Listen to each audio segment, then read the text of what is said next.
Nah, jadi di sini ada pertanyaan yang memang sering ditanyakan di dalam minggu ini.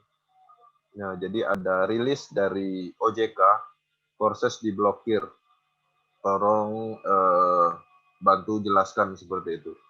Nah, yang paling penting pertama-tama proses jaringan bisnis global ya. Jadi bukan hanya orang Indonesia.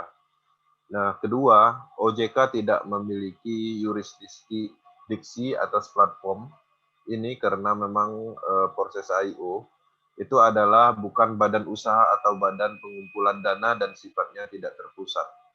Ya, jadi memang OJK tidak mempunyai otorisnya ke sini karena dia memang bukan badan usaha ya, yang mana kita paham sama-sama tahu potensi apa namanya fungsi dari OJK itu sendiri.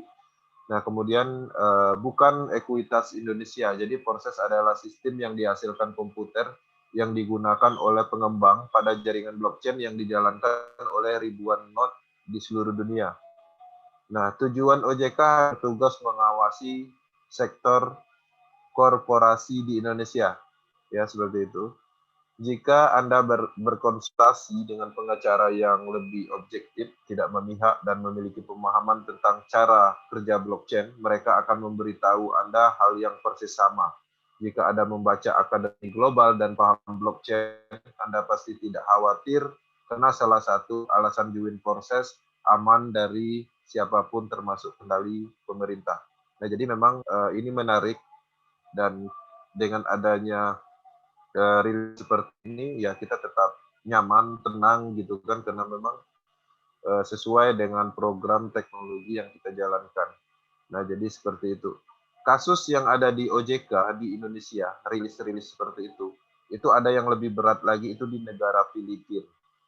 Negara Filipina itu bahkan mereka melisting di web pusat mereka, web SEC, Otoritas Filipina, dan kasusnya lebih besar dari ini. Nah, makanya salah satu di Filipina itu di Asia 2020 yang lalu udah lama, itu alasannya bombing di proses, bombingnya proses di Filipina. Karena dari pihak kenegaraan mereka mencoba pada saat itu menggerakkan IT kenegaraan untuk mematikan program proses, tapi pada kenyataannya nggak bisa. Artinya terbukti secara teknologinya. Nah, mungkin di Indonesia juga nanti kalau sempat mereka mencoba menghentikan, kemudian dipublish, dan ternyata nggak bisa, ya memang itu akan menjadi salah satu alasan proses ini akan booming. Seperti itu. Nah, bahkan kita bersyukur dengan adanya rilis seperti ini, kalimat yang ada di rilis itu, proses akan diblokir. Kita lihat aja apakah bisa diblokir atau enggak. Ya, kalau yang lain ketika rilis diblokir itu biasanya nggak bisa diakses. Seperti itu. Oke, next.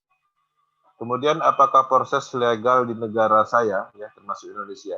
Jadi proses adalah alat terdesentralisasi yang berjalan di blockchain cryptocurrency Tron. Smart contract tergantung pada situs. Ia bekerja pada blockchain yang tidak dapat diblokir secara fisik. Proses tidak berada di bawah hukum dan peraturan hukum negara manapun di dunia ya.